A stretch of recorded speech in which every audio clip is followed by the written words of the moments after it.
The honourable member from Price, so you may read your statement now. Thank you very much, Mr. Speaker. Mr. Speaker, I address this honourable House to raise an important issue related to the protecting of our cultural heritage, economic empowerment, and environmental stewardship. This issue deserves immediate attention and collective action to safeguard our interests as Ghanaians. More specifically, this issue concerns the support and the development of earthenware industry in Ghana, particularly emphasizing the hard-working earthenware makers of Mpraiso and the Greater Kowu area. Indeed, I'm sure that in most affluent homes, even with the advent of blenders, one will likely find the famous earthenware grinding pot we call Ayewa, which is common in chobas across the nation, nationwide. Mr. Speaker, in my constituency and the Greater Kowu area, women spend hours making earthenware pots and other products, and they sell them on the Accra-Kumasi Road, exposing them to several dangers, including car accidents. The craft of earthenware production has been interwoven with the history of Ghana for centuries, Mr. Speaker, with the Kowu region standing tall as a testament to the resilience and ingenuity of our women who are on the scale from generation to generation. The women of Kowu, with their skills, hands, and dedication, have also sustained their families and communities through this trade. This artisan craft item is essential to the fabric of our daily lives, from pots that hold our nourishing meals to the water vessels that carry the livelihood of our villages. However, Mr. Speaker, as times have changed, so have the challenges faced by our earthenware makers. The advent of modern alternatives and the influx of cheaper, mass-produced wares threaten this ancient craft. These challenges run through the pottery industry in Ghana. The limited global access to markets, coupled with competition with mass-produced goods, lack of access to credit and price fluctuations, is killing an industry that should create meaningful employment for young Ghanaians, irrespective of their educational background. Some technical and material challenges like the quality of clay, the kiln technology, consistency and standardization have been a barrier to our potters, preventing them from entering big markets. The Speaker, in researching these concerns faced by the potters, I engaged Nana Kwame Addo, a potter who has trained several of the potters we see around. He highlighted economic, health, social and environmental concerns and called for a policy support. This is why, Mr. Speaker, the government must act decisively to support this industry. Establishing more minor government-backed factories under the flagship One District, One Factory, equipped with modern kilns and bakeries in all pottery hubs across the nation, will do much to advance this cause. These facilities will serve a dual purpose. They will provide the artisans with the tools they need to increase their output and improve the quality of their wares, making them competitive both home and abroad. Additionally, Mr. Speaker, these factories will serve as training grounds for the next generation of potters, ensuring that the knowledge and traditions of the past are preserved but enhanced through modern technologies. Mr. Speaker, promoting the pottery industry aligns with our global commitment to environmental sustainability. Pottery products are biodegradable and embody the very essence of eco-friendly practices. It is a testament to how our ancestors lived in harmony with nature. By supporting this industry, we uphold our heritage and contribute to reducing plastic waste that is choking our beautiful country and planet. It is therefore imperative that we endeavor to develop and promote Ghanaian potters who, despite the difficulties, continue to create beautiful, functional works of art, contributing significantly to their community's cultural fabric and economy. Mr. Speaker, the Ghana Export Promotion Authority must step forward to champion the cause of our earthenware makers. By facilitating the entry of our traditional pottery into the international markets, we will boost our economy and showcase Ghana's rich culture and craftsmanship to the world. Today, our traditional heritage is being produced on a large scale and sold on e-commerce platforms such as Amazon. We need to move these hardworking women from the main Accra-Kumasi Road, where they are exposed to severe risk, by instituting a more modern and pragmatic marketing strategy focusing on exports and global digital markets. Mr. Speaker, I urge this honorable House to consider these points with gravity that they deserve.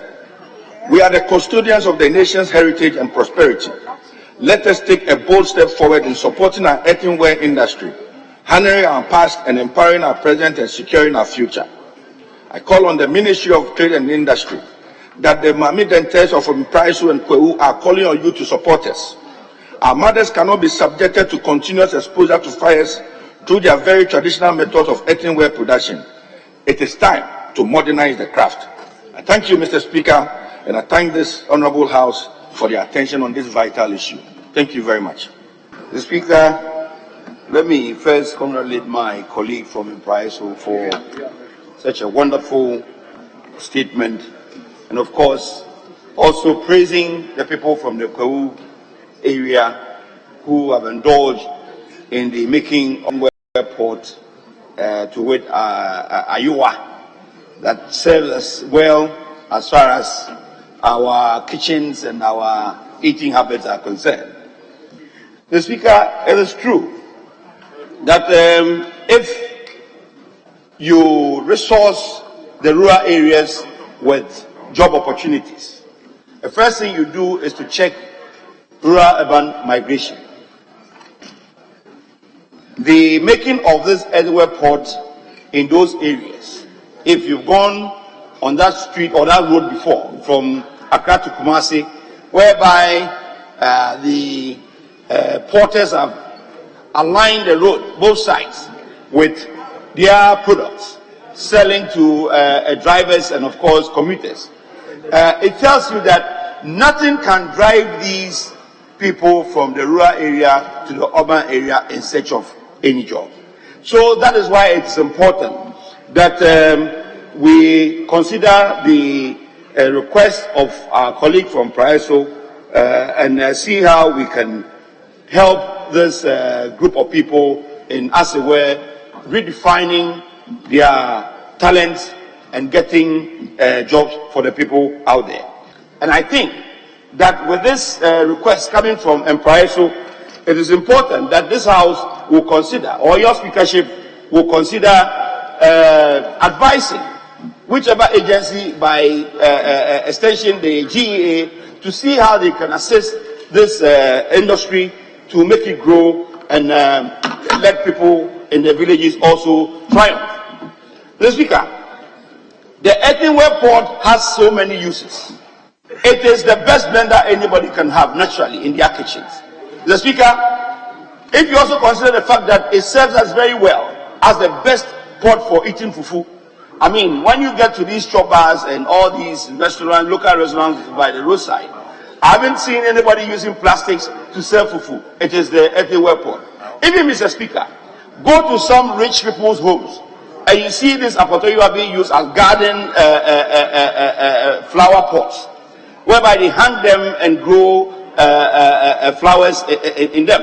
So it stands to reason that the earthenware pot has so many uses that if we tend to explore or exploit further, we'll be able to find a lot of use for this product. Speaker, thank you for the opportunity to comment on this rather important statement from my brother from Kwewu South in Mpraiso.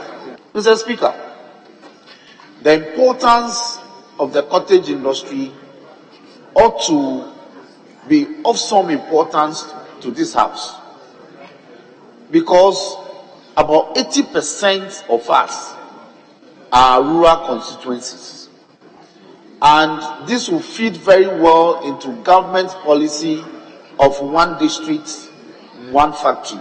Before you cross the bridge to Sogakofe, when you get to Vumen, it's a beautiful community that specializes in ceramics, and they design beautiful flower pots. Mr. Speaker, what prevents us from fashioning a policy to suit the people in that locality so that they can go into larger commercial production? The attention my brother from Mpraiso is drawing to this matter is that we must begin to empower them. And I think it is important that in doling out those assistance to our lowly poor, who are found in communities and operate businesses, we also factor in our people who are dotted in the various rural areas that my brother OPK spoke about, to be able to assist them to expand. Mr. Speaker, if one household industry can employ 10, 15, 20 people in the community, cumulatively, imagine how many persons we can put into employment. Thank you very much, Mr. Speaker. First, we would like to thank Honorable, the maker of the statement, for such a beautiful piece. Mr. Speaker, you realize that the maker was just on point in identifying all the issues that we need in bringing back and making relevant the issue of the Ayewa and how we can carry this business forward. Mr. Speaker, he talked about quality, he talked about the equipment that are needed, he talked about marketing, he also talked about lack of finance, and talked about the need to make it an enterprise. Clearly, these are all the building blocks, but what we need in putting it together is the organization. We always talk about problems in this country. It is time we talk about strategy in how we can organize these businesses as an enterprise to be able to generate the wealth that we need to generate from it. It is therefore important that we all support the call of the maker of this statement that we need to give them new equipment, new financing, so that they can produce more to meet the market. Mr. Speaker, I believe it is time to modernize the crafts, and I believe that it is time to support them to be able to produce more of the IOS across the length and breadth of the country with the right financing, and Ghana will be the beneficiary of generating more wealth through this project. Mr. Speaker, on this note, I'd like to thank the MP from Prayaso for bringing this issue to the fore. But whilst we are looking at all the issues he has identified, it is very important that we spread the new concept to other cottage industries so that they can also be brought up. Mr. Speaker, I'm very grateful for this opportunity to add my voice to this very important statement made by my good friend, the Member of Parliament for Prayaso, Honorable Davis Ansah Opoku. Mr. Speaker, the poultry industry is a very important industry, a traditional industry that has been left unattended to for a very long time. And so I want to thank him sincerely for bringing up this issue, for us to discuss it once again and to look for solution to the problems militating against that very important industry. Mr. Speaker, indeed, the industry is suffering because we have not paid attention to it. That industry will require some funding. That industry will require some skill training to ensure that they become competitive.